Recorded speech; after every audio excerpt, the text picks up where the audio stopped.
Hi everyone, I'm Karen Strange. I'm very excited to be here at the Spinning Babies 2021 World Confluence. Spinning Babies is just on the cutting edge of everything birth. So you're in the right place, doing the right thing. Welcome. Okay, my lecture today, I have a lot of material to go through. I'm going to be doing it quickly. I'm going to be taking you on a journey, an overall picture of what is embedded in the birth process. I think this will be a wider perspective of birth than maybe you have had. This is also going to include what is happening for the baby. We're often focused only on the mother's experience. Then I'm going to leave you with some simple tools to respond to the newborn and what they are experiencing, regardless of what happens at birth or where the birth occurs.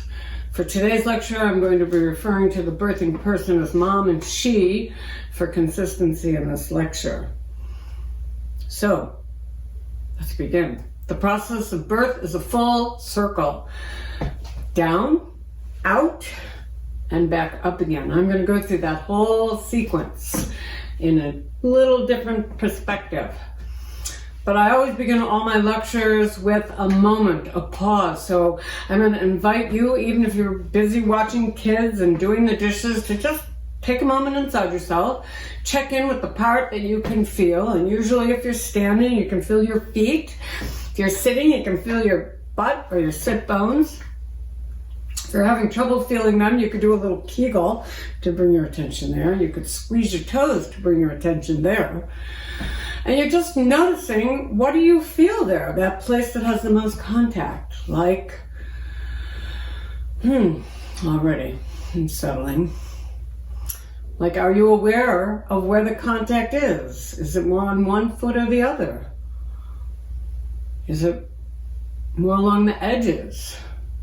More in the center. Does it have a sensation? Like, is it tingly or bubbly? Is there pressure? Is it numb?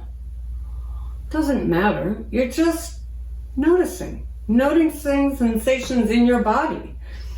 And when you bring your attention in your body and lower in your body, it makes it a little easier to take a breath. And each time you take a breath, it actually slows down or down-regulates your autonomic nervous system. Your autonomic nervous system is automatic. So it helps you slow down a little. And we're going to talk about why that's so incredibly important in just about all things that we do, is to take a moment and slow down. So I invite you to just take a moment to arrive and begin here with me. And then maybe take another second to just look around the room that you're in. Take another breath while you're looking around, even if you're busy with kids and things. And now we're going to begin. So why do we actually need to do this? Work at and practice settling, being in our bodies. Well, one reason is that it takes practice, and most of us are not taught. And another is that we really live at too fast a pace for true connecting. And that has a lot to do with these little suckers. Those little pieces of technology just make it so easy to not be present, but to be here or here, as opposed to here with yourself and with your kids. So it's helpful to have a little practice around the technology. But the reason I'm really bringing it up today, and the reason I talk about this in all my lectures, is because the topic of birth is so very stimulating. Why is it stimulating? Well, birth has life and death impact, and we were all born one way or another, right? And there's always been that life and death impact in there. And then, as birth people, we tend to spend a lot of time thinking about birth and going to birth and writing about birth and dreaming about birth and being at births, and it's very stimulating. And most of us are just totally unaware of what's actually going on inside us, especially at the different places in birth. So I'm going to begin to name that, because everything about birth is stimulating. Then when you talk about complications, especially resuscitation, that's the one I talk most about, that's what I teach, neonatal resuscitation, but all complications have life and death impact. Then, having been to or experienced a traumatic birth, that is very stimulating. And even if it wasn't totally traumatic, but there was a major complication, that's very stimulating. And often what happens when you've been to a birth that had a complication, a major complication, the next birth you go to, what happens when you write about when that happened at the last birth, your body starts having the same physiological response as what happened at the other birth, even though this birth is totally different. Like, what is that? I'm going to talk about that in a minute. And then the prevalence and impact of birth trauma and birth imprint. That is very stimulating. I'm going to be talking about that today. So I want to have a practice before we even begin, especially because we start to think about our births, our children's births, maybe some of the births we've been to, thinking about how does that impact them. We'll talk about that. But really, I go through all of this because once you have a practice which is inside yourself and it becomes second nature, well, then you have some tools for noticing what comes up in your body. And this is key. The feelings, the sensations that we have in our bodies for how we are with ourselves and for how we are with other people. Because it's not just what you do, it's not just what you say that matters, but rather how you are on the inside. And it's how you are on the inside that babies are tracking. Tracking, what does that mean? That babies are reading. They're reading how you are. That's what we all do, not just babies, children, adults, your partner, your friends. We're really reading, like, is she okay? Is what she's saying what I'm really feeling? Because we really read how you are on the inside. So it's helpful to have this little practice, because if you take a moment and check in and you realize I'm not fine, even though I'm saying fine, then you have a little practice. You can maybe slow down a little, maybe take a moment to get a little more present so you're more coherent with what you're actually saying.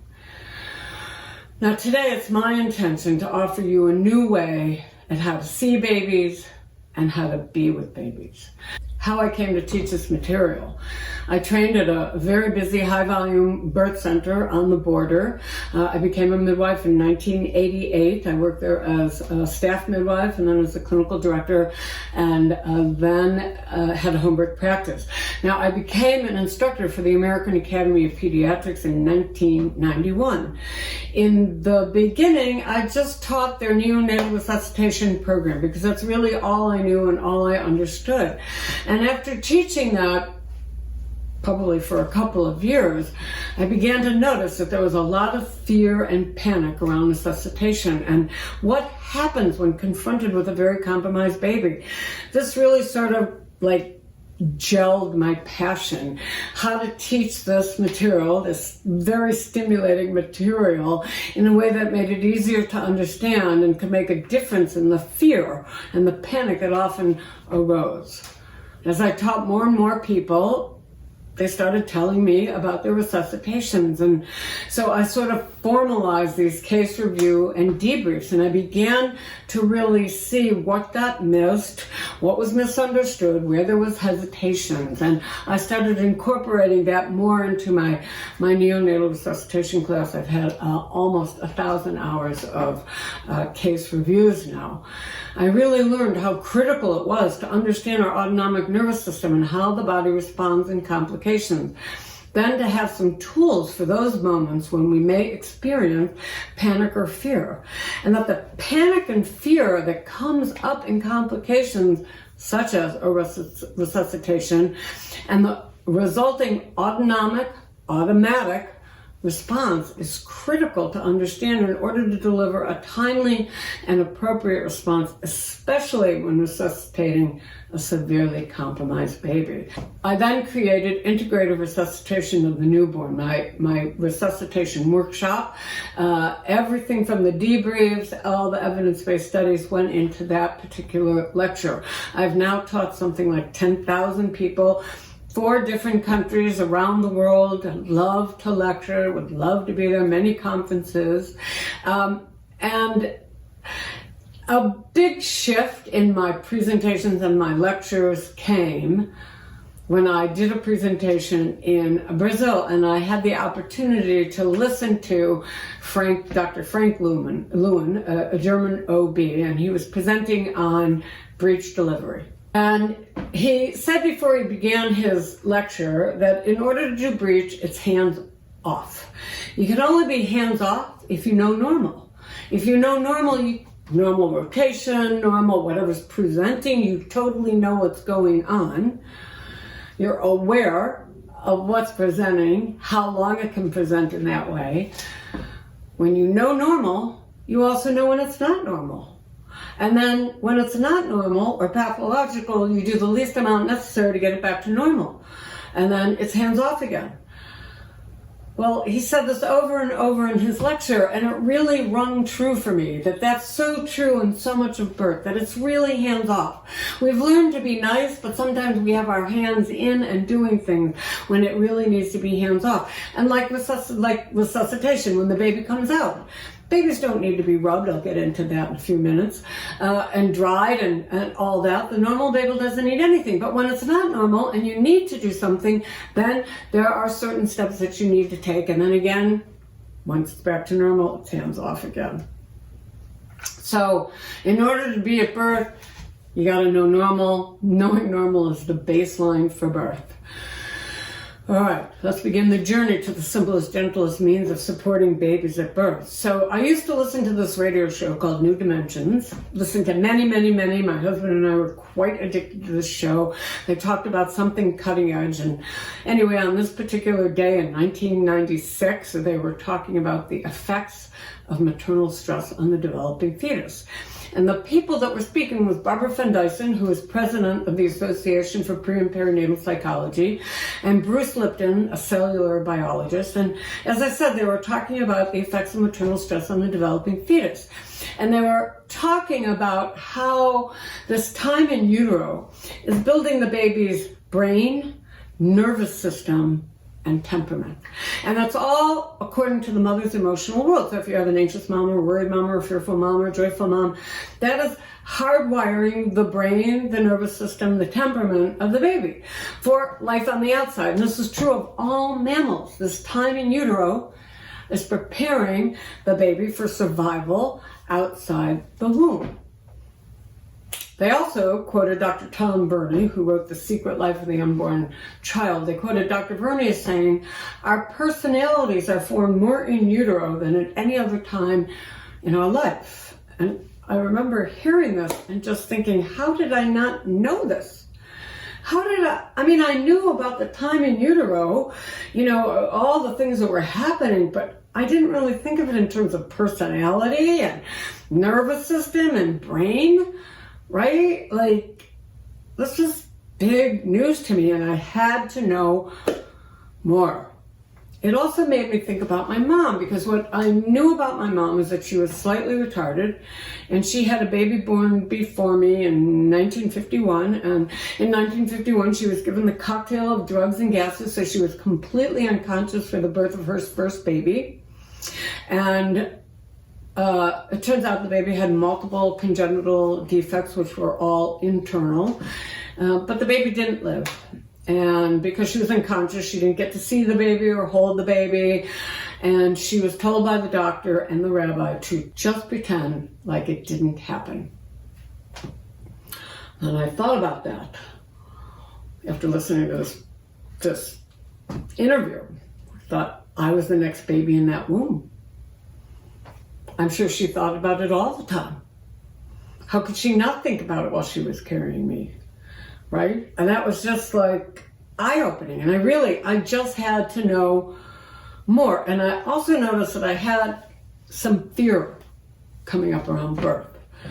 I had seen lots of complications, but anyway, I called Barbara and I, told her I was a midwife and I trained at this place where I saw a lot of complications and I think I have some fear around birth. And we talked and she said, Karen, I don't really think it's the fact that you've seen so many complications. She said, I think what's happening is that every time you go to a birth, especially a complicated birth, what's happening is you're stimulating your own memory, your own cellular memory, your own implicit memory of what happened at your birth.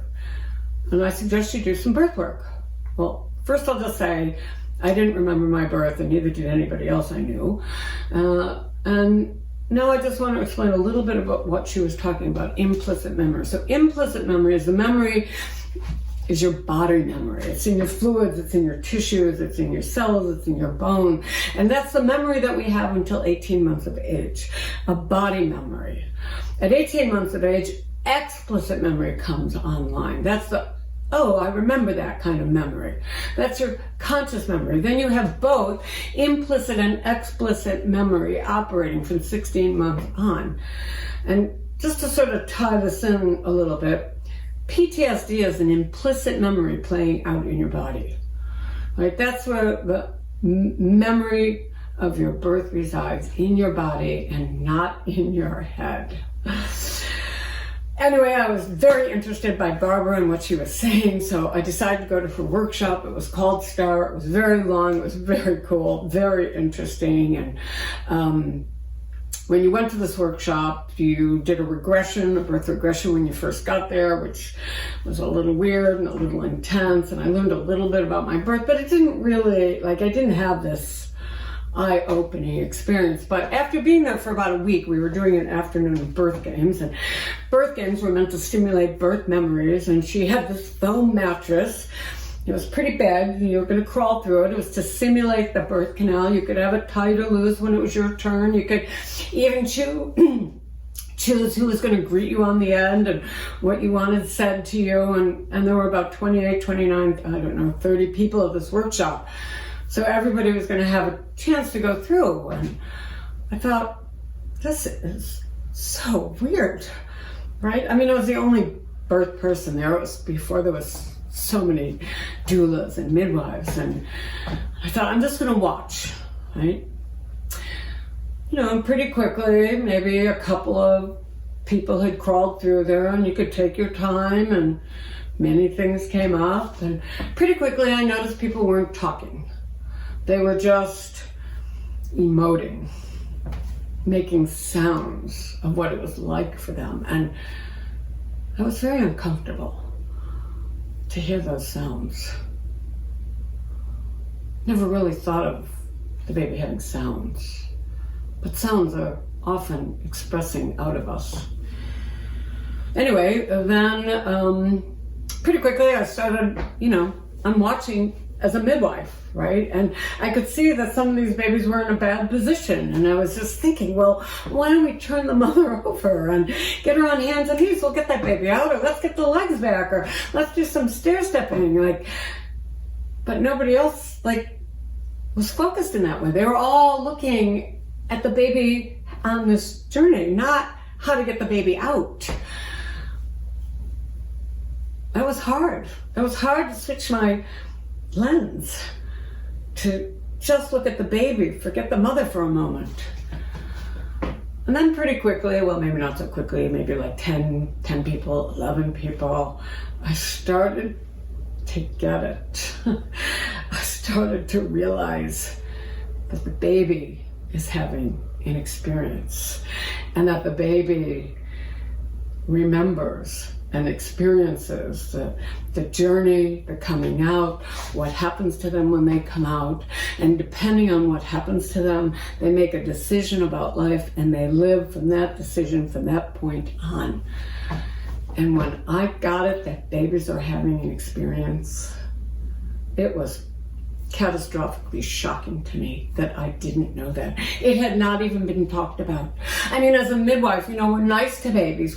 We're careful about touching them, and the light, and gentle, and many of us talk to babies. But I didn't really think they had a memory, and definitely not in utero, and that they felt how tight it was, and when they got stuck, and when they had difficulties. I didn't really, that didn't click. And this was just totally changed how I saw birth. It also changed how I taught neonatal resuscitation, because what was it like for babies that needed to be resuscitated, right? This just changed totally how I saw birth. And I started incorporating all this in my classes, because in order to respond appropriately to a baby, you have to know what they're experiencing, what they're feeling, what it's like for them. So I started going to APA conferences, the Association for Pre and Perinatal Psychology. I learned so much in going to these workshops, and I wanted to include this in all of my trainings, which I did, and my lectures got very long, and I learned to talk faster and faster, which is what I'm doing now. But a couple of years ago, I found this great quote from Buckminster Fuller, and he said, if you want to teach people a new way of thinking, don't bother trying to teach them. Instead, give them a tool, the use of which will lead to new ways of thinking. Because it also just seems like nature had to have some natural repair embedded in birth when things didn't go as planned. And I wanted to find out how that could be reawakened and remembered, and how we could just start incorporating. So I'm not sharing something totally new. I'm just sharing ancient knowledge. Okay, I know that was a lot of material already, very stimulating. So stimulating, talking about birth memories, birth experiences, resuscitation, very stimulating. And often when we look at baby animal pictures, we go, ooh, a little oxytocin is released. So take a moment and just enjoy the little pictures. So a major paradigm shift occurred for me when I learned that babies are taking in and remembering what is happening to them, which is what is happening to their mother, both when they're on the inside as well as when they're on the outside. So my quest is to ask, how can we support babies?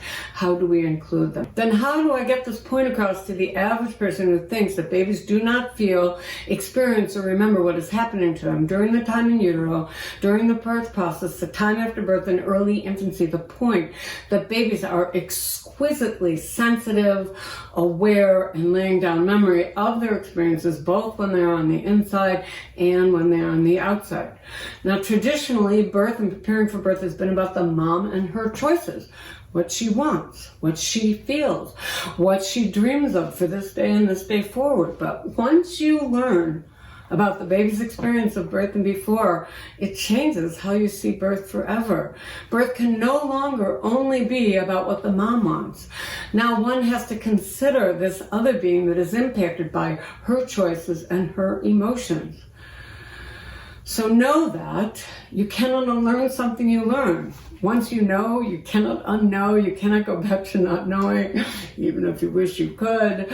You cannot forget or pretend inside yourself. Once that shift occurs inside you, inside how you see something, it is part of you forever. Now, in order to understand babies and what they experience or feel, you first need to understand the sensations that you have and that you experience in your body, what those sensations are and what they mean. So to know that emotions, feelings are chemistry in the blood. This is my little primer on this. I like to use the example of oxytocin and adrenaline as if you were, driving in the car and all of a sudden you see a car in front of you and you see it, so you quickly put your foot on the brakes and it prevents you from hitting the car in front of you, right? You get flooded with adrenaline to have this quick reflex. And even when the emergency is over, your body is still flooded with adrenaline. It doesn't go away just because the event is over. Well, when you're pregnant, your baby feels that, but your baby doesn't know, oh, mom, you just need to drive better. The baby doesn't know that. It only experiences its environment. Its environment is flooded with adrenaline. Adrenaline is a stress hormone. It means survival. So what happens for the baby is all available oxygen, blood, and nutrients are going to go to muscles, joints, and hindbrain for survival. That's what happens. It goes into survival. Only what is necessary to keep them alive is where the blood goes, the oxygen, the energy, the nutrients. All right? So, oh my goodness, that's what's happening for the baby when you're stressed. They're in shutdown mode to know that cortisol in the brain stops all brain growth. So it would seem like we want to help the baby shift out of the stress response, out of the experience of emergency and adrenaline. Well, how do we do that? Well, first of all, you can't just change the baby. The baby is their environment. There's no separation. There's no differentiation. They are undifferentiated from their mother. They are their mother's body. or whatever the mother's body is experiencing, so is the baby. So first their environment has to change, which is what is going on inside the mother. So how could they do that? Well, you could, if you're the mother, you could take a moment and do what we did when we began. And what did we do? We began with feeling ourselves on the floor, feeling yourself on the chair. So you could feel yourself in the car seat. And if you probably can't feel yourself in the car seat because you've got all this adrenaline, you could move your little butt a little to really feel yourself. Like you could say, oh my God, I just heard this crazy midwife. And she said, I should feel myself on the seat of the car, and oh, I can hardly do that, and okay, and take a couple of breaths. Oh yeah, relaxing breath. Right? There's no way I can take a relaxing breath, but and talk to the baby. Oh my God, I know you felt that. I'm gonna drive better from now on. I'm gonna do what you said. I'm gonna take I love you. I'm going to drive better from now on. I know you felt bad, but you're safe. Here, let me help you feel what safe feels like. How about we go for ice cream? Well, before I said that, I knew what I was going to say. And as soon as I started thinking about it, because my throat is already dry, I was thinking ice cream. I started to have some tinglies on my neck. And then typically when I say this in my class, I say it out loud and I feel even more tinglies. And then usually everybody in class laughs, and then I have a huge burst of tinglies. And isn't it interesting that the chemical signature for oxytocin is warm and tingly? And when I feel warm and tingly, so does my baby. So now what happens to the baby is they go from protection, where all available oxygen, nutrients, and energy are going to muscles and joints. Well, now they're going to all the different organs of the body. They're going to the entire brain, as opposed to just hindbrain survival reactivity. So I tell you this little story, not because I want you to think you can avoid stress, because that's impossible. We do hit cars, or people hit us, or we run out of money, or we have fights with our partner, or people we love get sick and die, or we fail exams, we don't meet a timeline. Like, stress is just part of life. It's impossible to avoid stress. That's not the resolution. The resolution is to always do the repair, to make space for the reconnection, the repair, the slowing down, the checking in, the connecting with, right? Because that's the only thing you can actually do. You can't do the other. You can't prevent the other, but you can take a moment to settle down, to talk, and with some time, maybe look at some pictures of nature, or look at your baby, or look at your children, or look at your pet. Think of something pleasant, just to create the stress, and then the relaxation. Okay, touching the body responses, body sensations. Again, emotions, feelings are chemistry in the blood, even if you're unaware of what's happening inside you. So good or pleasant contact, oxytocin is released. Anytime you share a warm hug, you cuddle, you make love, you have an orgasm alone or with someone, you offer a sweet kiss, you share food, you stroke a cat or dog, you give someone a neck rub, you perform a generous act, you hold a baby, you pray, you laugh, all of that releases oxytocin. And I would also say anytime you look at baby animal pictures, that releases oxytocin. So another way to go from stress to the settled state. I'll talk more about that in a minute. But by the same token, when your body is touched in a way that you don't like, even if you're unaware of how you feel, such as a blood pressure check, a blood draw, a procedure, having your body touched in a weird place or a weird way, you may be having a subtle or overt stress response. And then in the moment, stress response might seem like this. So you're having this inner feeling. So I'm going to suggest you think about like what it's like when you're getting a blood draw, okay, or something being cut off you. You might be feeling, yuck, I really don't like this. You might not even be conscious this is going on inside you. You're staring at the ceiling, or you're staring at the floor, right? Your heart is racing, you're looking away, you're breathing rapidly, you're feeling small, you're pulling away, you're talking a lot, you're talking fast, you're pulling in, you're saying nothing when you need or want to communicate. That's what I do. You're wanting to disappear, you're feeling hot, you're feeling nothing, or you're feeling numb. That's also what happens for me. Maybe you're feeling helpless, you start closing down, you're thinking, I gotta get out of here. Those are all a stress response. And I really put this presentation together when I had some airway surgery, and I've had a couple of surgeries, but the first time I went, the procedure is an outpatient procedure, but the first time I went, the nurses taking my blood pressure when I got there, normal. And she was using a manual sphygmomanometer, and she's pumping it up, and it got to like 280. And I just thought, oh my God, my arm is going to come off. Like, forget the surgery. We're going to have to put my arm back on, right? But I didn't want her to like think I had a thing around blood pressure. So I looked like this, right? It's not just what you do or say, it's how you are on the inside. That may have been what I was doing, but that's not what I was feeling. And if I would have been pregnant, right, the baby wouldn't be thinking this, the baby would be thinking this. So I tell you this because a pregnant mom is two people having an experience. Anything you do to the mother, the baby's having an experience of on the inside. So always tell the baby ahead of time what you're going to do, just like you do the mother, right? You tell the mother about having a blood pressure, you let her give you her hand. You don't just grab her arm and do it. You tell them ahead of time. When you palpate, you tell them what you're going to do. You tell them before you do a vaginal. Why not also tell the baby?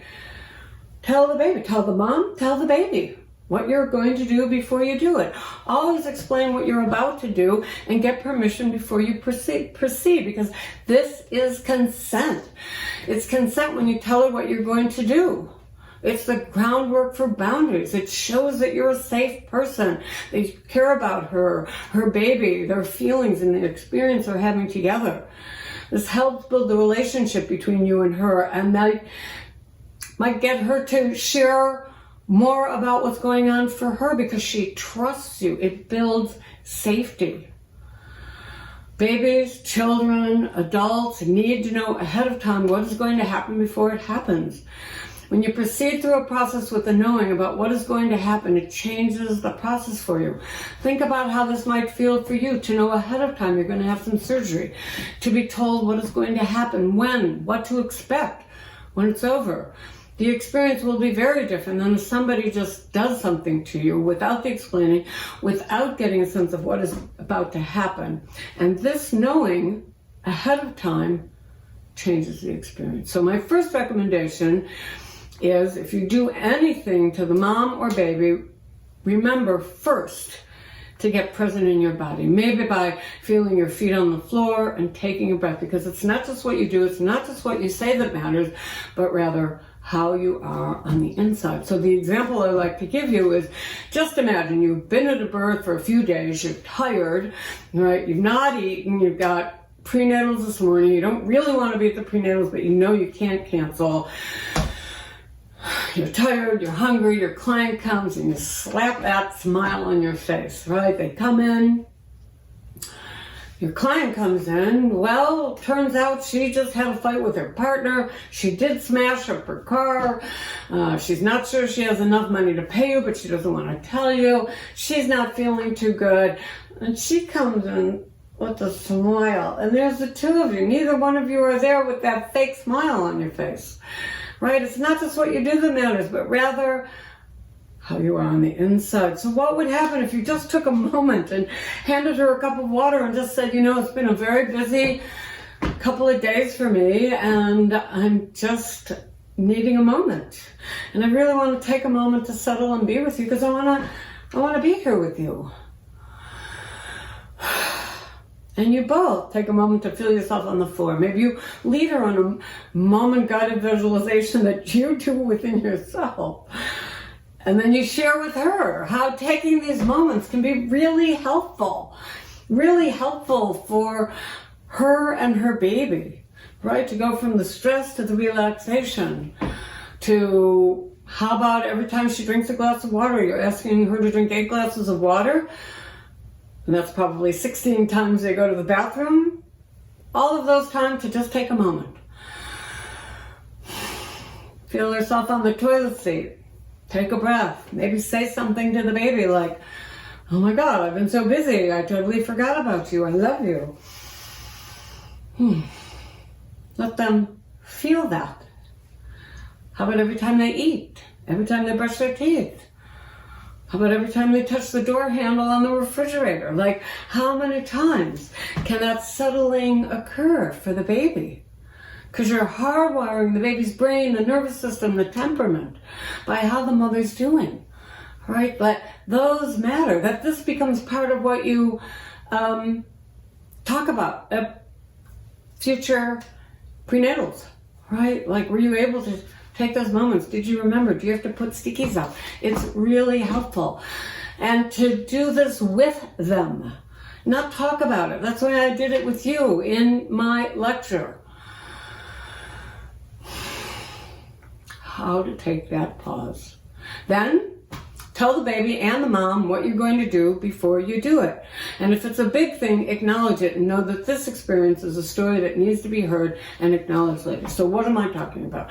So when you go to check her blood pressure, tell the baby also, because if the mother doesn't like how it feels, that's what the baby's experiencing. And she may not even be aware she doesn't like how it feels. When you go to do a blood draw, tell the baby.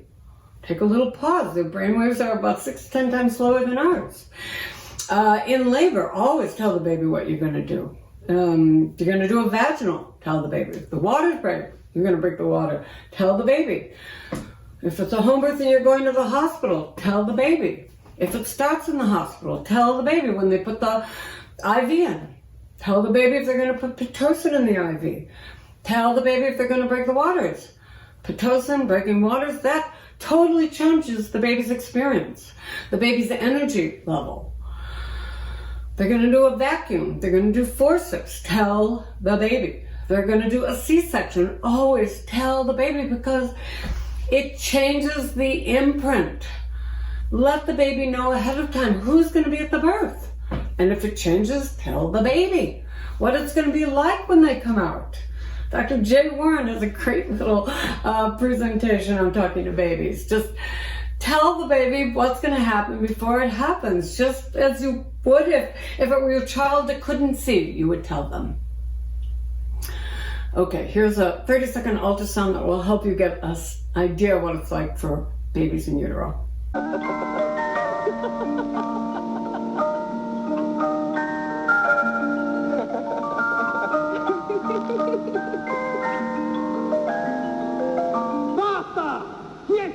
Non ti sopporto più! Non urlare, smettila!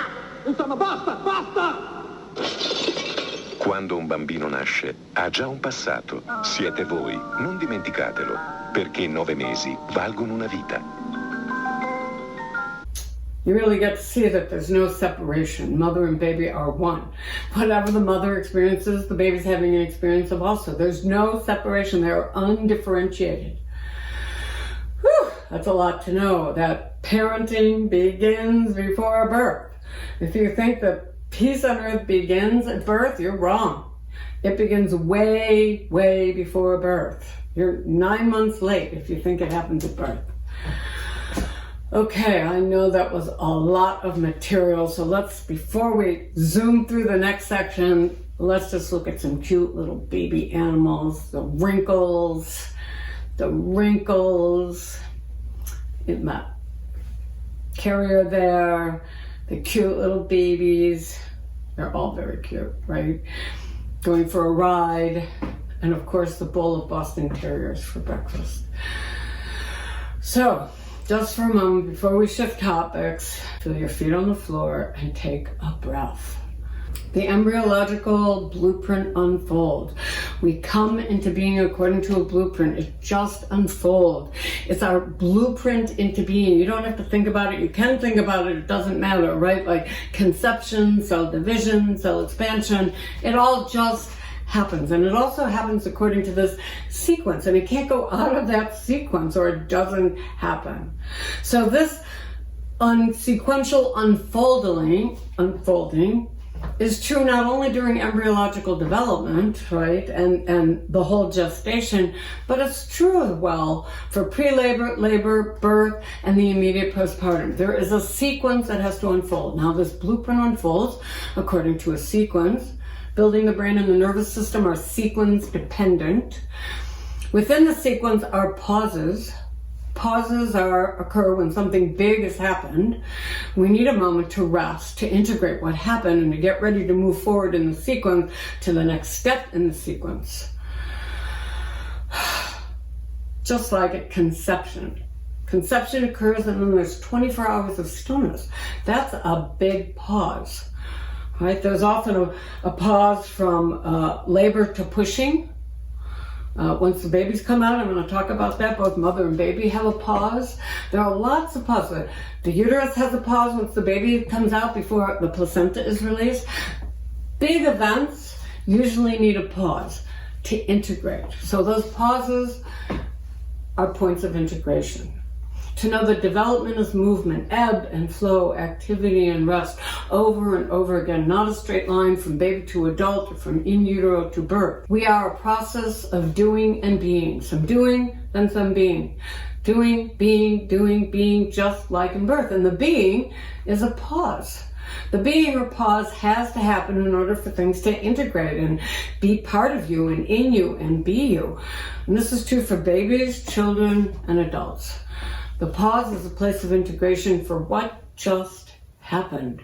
To know that integration is health. That the blueprint unfolds within the embryological forces which occur at much slower pacing. That's plugging into the slower pacing is actually where all healing occurs. That slower pacing, when you think about cell division and cell expansion, it occurs very slowly. We're used to seeing it on time-lapse photography, so it happens really fast, but it actually happens really slow. Anytime you plug into that, it's very healing. When babies are born, they're still in that cell division pacing. Slow. Babies' brainwaves are about 6 to 10 times slower than ours. That's why people with catastrophic illness will often do guided visualization and meditation to slow things down, to plug into the embryological blueprint, because that's where all healing occurs, in the embryological forces. And those are the forces that formed you. Okay, we'll get back to all this soon. To know that birth is set up to work in case no one is there. That's how it has worked for millennia, how we have survived before we all showed up, doctors and helpers, to improve on things. But before that, most of us gave birth alone. Then the question I always like to ask is, what would happen if the birth happened and no one else was there? Well, to know that every minute after birth is crucial. Mother and baby interactions are extremely complex and precise, like a computerized program. The process is genetic, instinctual, and unlearned behavior. To know that all mammals, including the human mammal, have a set sequence of behaviors at birth. Now, I'm going to show the video, but I want you to know that the birth in the squatting position video, it's a 1976 video, I believe. These women walk a lot and squat to rest. They show several women giving birth in this vertical position. I want to basically tell you, see, one woman gives birth and the baby comes out. Squatting position, great video. You could pull it up on YouTube. And then the mother, after the baby comes out, kind of does. And then the next baby, woman gives birth, holding onto a pole. The baby comes out and kind of, she does this.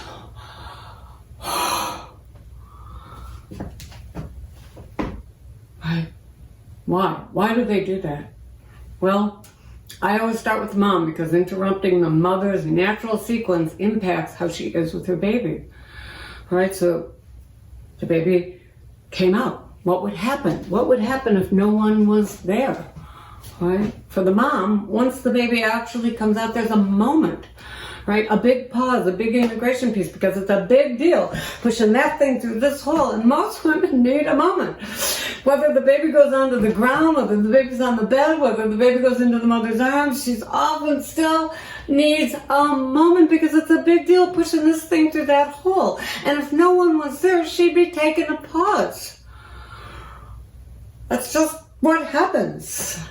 Then when she pulls it together, she wants to know what came out. What does it look like? All of them in the video, you see that. There's 3 women. First thing they do is they don't grab, they're looking. What came out? What does it look like? And then the sequence of behaviors actually continues to unfold. And then what happens is the mother reaches down to touching delicately with her fingertips the edges of the baby, to then full palmar touching of the body, to then embracing or claiming her baby. There's just a sequence that unfolds. Now I'm going to show you this little video clip, and we'll talk about it on the other side of a woman having a pause.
I love this clip. I love this clip. The midwife's not touching, she's not drying, she's nothing, right, with the baby. They're letting the mother lead the way, letting the mother lead the what, the when. You know, there's the baby crying. Like you think, oh, I gotta go to the baby, but like all these neurons are firing in the mother's brain, right? Like they have this little dance happening, and like what would happen if we interfered with that, right? So, you know, she goes to touch the baby, but she needs a moment. She's not ready. She's just still integrating giving birth, and like it takes her a couple of tries before she really. And the baby's crying, right? I know that makes everybody so uncomfortable. But then the second she touches the baby, he stops crying. Like, what is going on that we would have interfered with had we done anything, right? It's just so incredibly beautiful that nobody rushed that. Can you imagine what it would have been like for the mother had the midwife put the baby right in her arms? Was the mother ready? How would that have changed things? Maybe not in a big way, but in that deep, like, optimal survival way. Okay, now for the baby. They're going from fluid in the lungs to air. New circulatory pathways are opening. Circulatory shifts are occurring. At birth, all the senses of a newborn are exquisitely primed to receive new stimuli. The infant feels everything maximally without filters. So I want to help you get an idea of what it's like for the baby. I don't know how many of you have ever heard of the flotation tank, but it's very pleasant to be in. It's relaxing. Body temperature is dark. It's lovely. So I just want you to imagine you're floating in this, and when you come out, your friends are going to be there, and you know, they just bought new towels to dry you with, and a camera that has a flash on it because they want to immortalize the moment. They made food for you, and they have your favorite music playing, and they bought one of those aromatherapy puffers, you know, your favorite smells. And anyway, they are so excited to see you. They are just so excited to see you. Anyway, it's time for you to come out. You know, they're very nice people. They're very conscious, and they want to be there for you. And so You come out, they open the door, they help you out. And when you come out, they start drying you with the new towels, and the music is playing, and they're taking pictures of you, and the puffer is going, and they're offering you food, and they're just so excited that you're there, and giving you kisses, and hugging you, and touching you, and how do you think you might feel, right? What's a word that comes up? Overwhelming, right? A lot is going on. All the senses are being turned on and taking in new information. Whew. So let's take a second and just define the word trauma. More is going on than you can integrate. You get overwhelmed. So this moment after birth is just like the mother. It is so for the baby. They're having a big pause, a big integration piece. Both mother and baby are having a pause at the same time. I mean, if it were you and you just went through this really big, intense experience, maybe it was hard, maybe it was difficult, maybe it was long. Once you came out, you probably need a moment just to adjust to being out, right? And many professionals say, but what about the baby getting cold? Well, actually, in utero, the baby's about 1 degree Celsius warmer than the mother. Mothers in labor are warm. Babies actually need to cool off a bit because once they're born, because their oxygen needs change. So for a moment, give them a moment, right? How do we give them that moment? You've all seen it, that overwhelming look. Connecting, bonding, attachment, smell, touch, sight, sound, taste.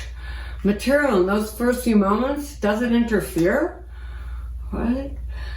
What can interfere with the sensory experience? The bright lights, the drying, the wiping, the washing, essential oils, perfume, loud sounds, excited squeals, anybody and everybody handling the baby besides the parents, right? So what would happen if you dried off a baby mammal before the mother had an opportunity to smell, see, hear, and lick her new little one, right? What would happen? What would it be like? Have you read any studies about taking rat pups away from their mother? They become violent after. These are not just important, but each of the senses has a purpose. Touch, smell, and taste, they are all strong stimulus for neurodevelopment. So even consider the microbiome, the body that just came out. The skin is soft, fragile, permeable, porous. It's open to receive all those microbes. It's receptive to the signals in the environment. So to support the microbiome, whether you're at home, birth center, or a hospital, just know that the wet, the goo, the slime is all filled with the microbes that do the seeding for future health. So do not immediately dry the baby. And when you do, use a towel from home, whether you're at a birth center or a hospital. Seed with the microbes from home. Give them a moment to meet, to experience each other. Just that moment, whether they're on the floor, whether they're in the arms, whatever, just pause. Take a moment. Or as my friend Mary Esther says, she says you have to exhale the birth before you can inhale the baby. That's a really big experience. They're sequential. Just allow it. Just hold space for it. How do you give them a moment? I mean, if you don't have a practice, it's pretty easy to miss. So after assessing the baby, maybe notice, is there a floor in the room? Are you on it? Maybe take a breath. Look around the room. Remind everybody in the room to take a breath. Let them know everything is okay, because most people don't know what normal looks like. Right? The energy of birth is so intense. So your job, especially when things are normal, is to check in on yourself and then help everybody else. Let them see you taking a breath. That mirroring will occur. Then after this pause, this moment after birth, where does the baby go? To the only place the baby knows, which is the only place the baby feels safe, to the mother's chest. Because babies only know their mother. Remember, they are undifferentiated from their mother. You see them as separate, but they don't. They are their mother. So when they're not in the only place they know, The experience of safety can only be felt or experienced when mother and baby are skin to skin. Babies not in their place, which is the mother's chest, feel extreme terror. That's the only thing they know. Right? So when you take the baby away, for whatever reason, you're taking the baby away from the only thing it knows, which is its mother, her energy, her movement, her sound. That's big to think about, isn't it? Yeah. Okay, let's get back to the first hour. During the first hour, when the baby is ready, when they have integrated what has happened to them up until then and only then can they move forward in their sequence. And when they move forward in their sequence is to head to the food. Now, babies are born with instinctive abilities, innate programs, and a biological imperative to find the breast at birth. Once homeostasis is achieved and the required hormones are produced and the appropriate somatic or body movements take place, those somatic body movements are known as behavior. This behavior has been called self-attachment, breast call, biological nurturing, baby-led breastfeeding, and supported attachment. This behavior is part of the sequence of birth, and the first step in the sequence is stability of the autonomic nervous system. And this comes from the NBO, Newborn Behavioral Observation, which is based off the NBAS. And this is a sequence of organization that occurs in the baby in the first year of life, but I'm only going to talk about what happens at birth, which is the A and the M, the autonomic and motor. First, autonomic. All needs for survival must be stable. So heart rate, blood pressure, respirations, all that occurs within a few seconds as the baby comes out. That all has to become stabilized. Once that's stabilized, the next thing that happens is motor activity. Once all means for survival are assured and stabilized, the baby can move forward in the sequence, which is the motor activity, locomoting, and head to the food. You've seen it. All babies do this. All babies do this. All baby mammals do this. They head to the food even if they aren't coordinated. They're going to start locomoting. This moving connects the left side with the right side of the brain. It turns on different systems in the brain. The smelling, right? The moving, the lip smacking, all of that occurs in this journey to the breast. That lip smacking releases the digestive enzymes because the baby's going to have to digest its own food now, something the placenta did. Right? This is all part of a sequence that needs to occur for mammals' health and survival. And this is optimal survival. Every newborn, when placed on their mother's abdomen after birth, has the ability to find their mother's breast all on their own and to decide when to take the first breastfeed. Breast crawl is natural and instinctive, and interrupting a natural instinctive process interferes with the optimal natural stimulation to the sensory organs in the brain. Breast crawl is associated with a variety of sensory, central, motor, and neuroendocrine components, all directly or indirectly helping the baby to move and facilitate for survival in the new world.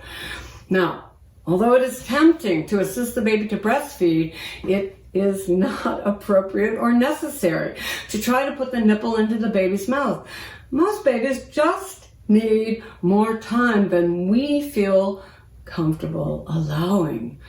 The baby might not be ready for suckling and instead have adverse behavior towards breastfeeding, right? Because it's an impulse that they feel. It's an impulse. So they have to integrate the journey of the birth. They need a rest. It takes a little bit of time, and then they will feel the impulse to head to the breast. And then they start with the little leggies, and they move their hands and the lip smacking. That's all part of the impulse. And then they have to build the impulse to head to the food.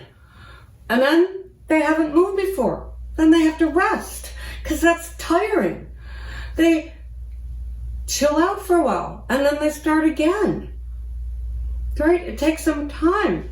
So on the journey to the breast, or breast crawl, what happens when you let this happen is reflexes are turned on, it resets interrupted patterns and it integrates them, storytelling and empathy establishes, sequences get organized, and repair begins. Again, this is part of a sequence that needs to occur for all mammals, health and survival. And again, this is optimal survival. Did you know that in the breastfeeding diet, the benefit that comes from the milk is 10%? 10%, right? We sort of think it's all about the milk, but really it's the connection, it's the breast, it's the sucking, it's the looking, it's the eye gazing, it's the hearing the heartbeat. So even if your baby can't breastfeed for whatever reason, you should still be feeding right here, because this is what builds the brain. It's not the milk over here, it's the connection, it's the relationship, it's the experience of safety. But how do they find the breast, right? Like puppies and kittens, they can't walk, they can't see, they can't really even hear. How do we allow this to happen? You know, puppies and kittens, they come out, they make it over the tail, they make it over the gigantic tree trunks, the legs. Somehow they make it to where the nipples are. They're climbing over each other. Remember, they can't see, they can't hear. They climb over each other, and sometimes they latch on the wrong place. And I remember when this happened with my dog, like I thought, oh my God, the puppy's gonna die. It's not gonna get any milk, right? So like I take it off and try to get it futilely attached to the breast. And when you finally let it go, it latches where it wants to. All this climbing and pushing and sucking in the wrong place and the wrong way. Well, I got the great chart for this. This is maternal postpartum oxytocin levels in relation to newborn behavior. So I want you to notice that the red line is breast sucking. That has the least amount of oxytocin. The blue line is finger sucking. That's more than breast sucking. The green line is infant breast massage. So all the licking and sucking in the wrong place is actually releasing more oxytocin, right? Or it's priming the pump. Or somebody in one of my classes said once, it's kind of like foreplay. And you know, we all like foreplay before anything is put anywhere, right? Same here. Now here's this great chart from Skin to Skin in the First Hour, practical advice for staff after vaginal and cesarean born. I'm not going to go through it, but there are 9 instinctive stages, and you'll notice, like, there's many things. There's the cry, there's relaxation, there's awakening, there's moving. They have to keep resting, they're crawling, they stop, they suckle. It's not like birth and then we attach them. There's a whole process that's occurring inside the baby when you let them go to the breast, but they're so slow, they're so uncoordinated. It's just so hard to watch, right? If you've ever seen it, you know it's challenging to watch. And again, if you don't have a practice, this is pretty hard to allow to happen. So I'm going to still suggest you take a second when the baby does this and look around the room, and you'll notice everybody in the room, if they're watching the baby do this, is doing this.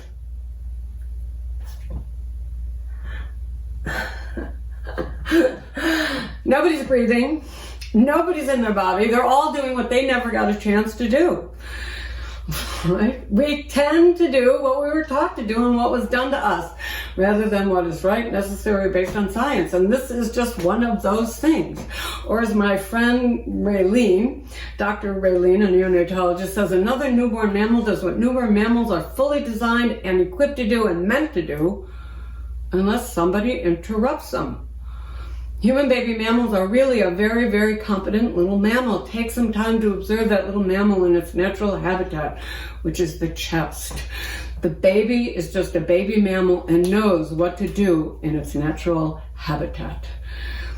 Baby mammals are born to nurse. And then I found this little quote I love. Don't rush this new little person. Give them time and let them lead the way. This is true for all babies, but especially for truths that have had interventions or interruptions in their sequence. So as the baby heads to the breast and does her little licking, mouthing, pausing, and pushing, you could say to her, "That's right, little one. You know just what to do." Imagine being told as they're doing it and falling and you're having a hard time being in your body, "Look at you, you know just what to do," as opposed to being forced onto the breast. Whew. That was a lot. Remember, you gotta know normal. What's embedded there? So let's just take a moment to look at some baby animal pictures and then we'll finish on the hour after birth. All these little twins. Very cute. Okay, changing topics.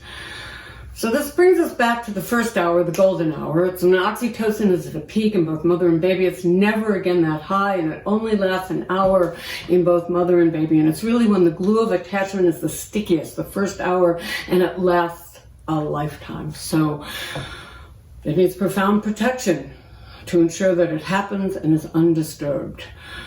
Just like these beautiful little, like that's what you're protecting, that look. And it doesn't matter where that occurs. Like here, in the hospital, after a section, like this undisturbed hour after birth offers an altered state of consciousness, a trance-like state. The first hour is where many interruptions begin. Embedded in the first hour is the repair. When all is over, the birth and any interruptions or interventions, the experience of sympathetic fight or flight, of what may have been experienced for everyone in the room or just one person, when it's over and you can move into, this is where the slowing takes over. The healing state of rest and recovery is activated. So when we settle in for this sacred time, when is the sacred time? Whenever mother and baby go back together, right? That's when the sacred time is. The hour may occur in the hour after birth where it's really meant to occur and intended to occur, and where we strive and educate to make it happen. But if there's an interruption or a complication, it can occur later. The hour is for integration and healing, for plugging into the embryological blueprint, the embryological forces. And this place is present. This is where all healing occurs. All babies want this time, when it's over, when they can rest and feel safe. All babies, normal babies and babies that have had interventions or interruptions, right? Oh. Just that time where they really get to rest.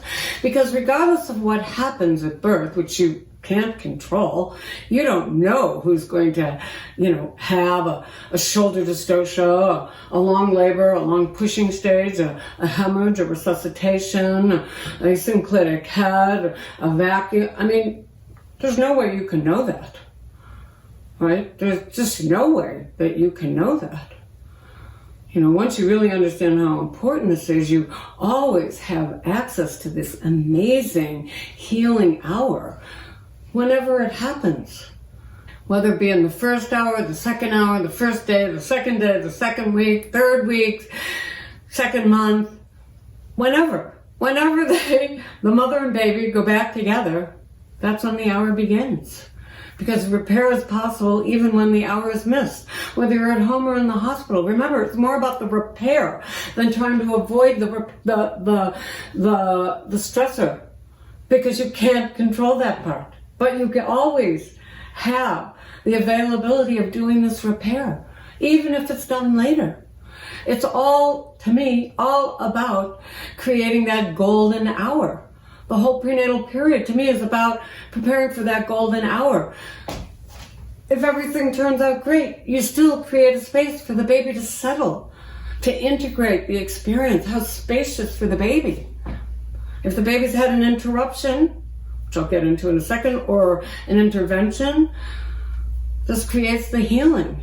Preparing for the golden hour is a must start in prenatal care and must be part of every consultation, which I talked about earlier. You know, taking that moment, slowing down, talking to the baby. The most important aspect is the slower pacing, plugging into the embryological forces, allowing the embryological forces to occur, to unfold, to be felt. That is the pacing the baby is in. It is the pacing you once were in, where you go, when you go into that pacing, it is extremely healing. Prepares you to facilitate the healing that is naturally embedded in the postpartum period. So guided visualizations are a must during prenatal appointments. And I suggest you recommend them. A minute, 2 minutes, a couple of seconds. Yes, it would help if you could do it a little longer, right? Maybe right before bed. But for sure, just every time they drink some water, you take that moment, because you can't expect people to just drop into this pacing without an ongoing experience, an ongoing practice of what it's like. That's why you want to practice it prenatally, the healing state in the postpartum. This is when you can begin to harmonize to the pacing of the baby, the pacing where all healing occurs. So I am suggesting you make the association, the slowing down, the slower pacing. This is where healing occurs. Remember, if you want to teach people a new way of thinking, don't bother trying to teach them. Instead, give them a tool, the use of which will lead to new ways of thinking. So 2 things that radically change how we take in the world and grow into adults. One is slower pacing and communicating. So now let's talk about the communicating piece, and we're almost done. So what do you see here, right? Most midwives say, oh, good baby, covered in vernix, great pulsating cord, tone, color, all around, everyone is happy. Everybody is joyous and thrilled. Did you know that babies show sophisticated and direct signals of communicating with us? Maybe the baby is having a different experience than you. They don't look happy and thrilled, do they? I mean, look at that baby's expression. If you look like that, how do you think you would be feeling? What would you be experiencing? Seeing the baby's experience is not rocket science. It just takes a different lens than we were trained to see through. We just kind of miss that piece. So when communications are reflected, the baby feels somebody here understands me. When this happens, then the baby feels trust and safety. When you reflect what you see or hear, you are saying, I hear you, I see you, and what you say matters to me. Those are mirror neurons, reflecting back what we see. And when you reflect back what you see, that's having empathy. For change to occur, there must be a field of empathy. Repair from a rupture must contain empathy. Empathy is you enter their experience. You put yourself in their shoes. Whew. Okay, now we'll look at some baby animal pictures. Aren't they cute? I just love these. Okay, it's a lot. Last time, shifting topics, but here's the juice. Rupture and repair. What is a rupture? Well, it's a miscommunication, it's a misunderstanding, it's a misattunement, it's an interruption in a sequence, and we have them all the time. We have them with ourselves, we have them with our partners, with our children. Stuff happens, right? Our boss, they happen. Were we taught how to make repair? To be aware, interventions, interruptions often occur in the birth process. So interruptions occur internally. I'll give you a list in a moment, but it could be because of karma, it could be because of trauma, it could be generationally, ancestrally, it could, the body was made that way that created the problem. Right? Interventions occur from outside forces, and I said I'm going to give you a list. Both of them are significant and notable. Both of them leave an imprint on the blueprint, even if it was no one's fault. So within the blueprint is now that interruption or intervention.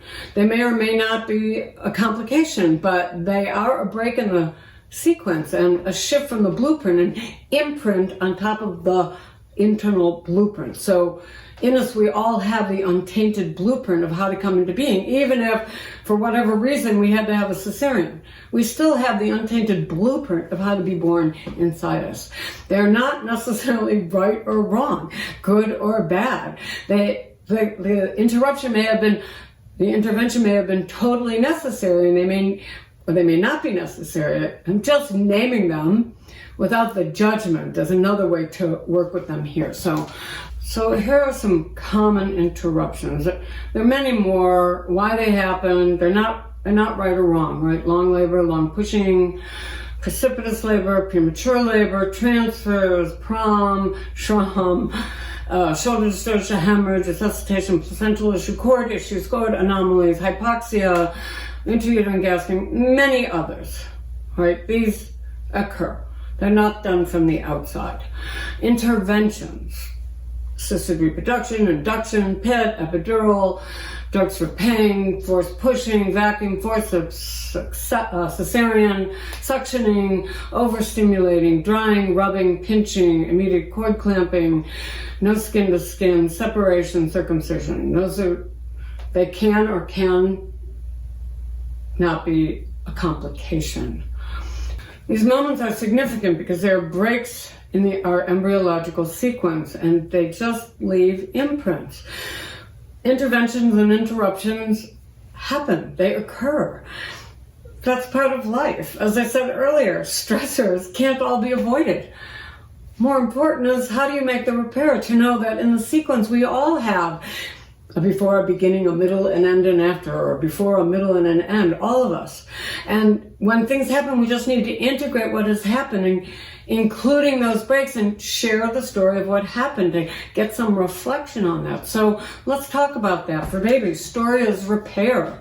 Birth is a story for both mother and baby, and I would actually say for everyone. Everybody has their own story. The partner has a story, the kid has a story, the midwife has a story, the student has their own story. Everybody has their own story. To know that we are all the story of what has happened to us up until now, and we all have a story to tell, especially after something big happens in our life. Big things leave stories. Telling the story is how we make sense of what happened. And one way to help make sense of what happened is to tell the story. And well, with babies and children, well, with all of us, is to tell the story of our birth. Our job is to hear it, acknowledge it, and apologize for what happened. To know that the body remembers overwhelming events even before we have words, right? That's that implicit memory I talked about earlier. That life-threatening experiences tend to make high-voltage imprints that endure over time. Now, babies are always showing you what happened to them. They are showing you their story. To know that repetitive behavior is a story repeatedly being told and trying to get heard. Traumas and interruptions in birth show up as repetitive behaviors. Suctioning, intubating, resuscitation, separation of mother and baby, all of those can show up as a story. So I've included as a handout a repetitive baby story, but I'm just going to do one that you probably have all seen if you've been to a few births. The baby that has been suctioned, often when they go to the breast, they will have a little head jerk or pull away, or maybe they have a little meltdown right there. And if you were taught the way I was taught, which just gently put the baby back on the breast, and the baby will go onto the breast and nurse, but the next time it goes to the breast, it has that repetitive behavior or has that little meltdown, because the baby's trying to tell you the story of what happened. And your job, instead of trying to get them to nurse, is just to listen. Oh, you're showing me something. Oh, I'm listening. Oh, that must have been scary. You're just reflecting back what you heard, because babies will show you their patterns. They will show you their story. Our job is to create safety, right? So that they can tell the story. Ways that you can create safety are by staying present by slowing the pace, feeling your feet on the floor, making eye contact, breathing, reflecting back what you see. Create the space for the baby to feel safe. When they feel that safe space, they will release. I mean, even if you do not fix it, once the baby feels heard, they no longer need to keep telling you about it. And here's the deal with why I made such a big deal about self-attachment or going to the breast, is that going to the breast is not only innate, species-specific, a biological imperative, as well as part of the birth sequence and necessary for optimal development of the brain, but it turns on the critical sensory needs of the brain, which lead to higher complex learning. And it's also part of how we organize ourselves, and it's a natural repair, because babies are going to tell you the story of what just happened to them on their journey to the breast. They're going to show you what went on either in the labor, or in the birth, or what happened afterwards when they go to the breast. So when the baby heads to the breast, they're going to tell you about what just happened to them. I mean, just think about it. If it were you and you just went through this big, intense experience, maybe it was long, maybe it was hard, maybe it was difficult, when it was over, and after a pause, don't you think you might want to tell someone about what just happened to you? So have curiosity for what the baby is showing you. What is she telling you about her journey? Perhaps hold this desire that I want the baby to know that I'm listening, that I hear her, that I see her, that what she says matters to me. The key to understanding this is not being attached to doing it perfectly, because you really can't. It's impossible to do perfectly. There are just too many factors at play to make all of it perfect. Not to mention, perfect doesn't even really exist. Plus, you're only looking at one perspective for the mother. What about the baby's experience? But you can always make space for the reconnection, because that is the repair. And even if it was perfect in your terms, it's still a big event. And anytime a big event occurs, you have to have the integration. You have to have the rest and the recovery and the reconnection, right? The down, out, back up again, the reconnection. So make space for that, because even if nothing terribly big happened, it's still a big story, and babies want to tell you that story. And our job is to listen. This all happens in the hour after birth, the golden hour. I hope this helps you support all that is embedded in the golden hour. Thank you. Please check me out on Teachable, Integrative Resuscitation Newborn, or on my website, KarenStrange.com, for individual lectures. Thank you.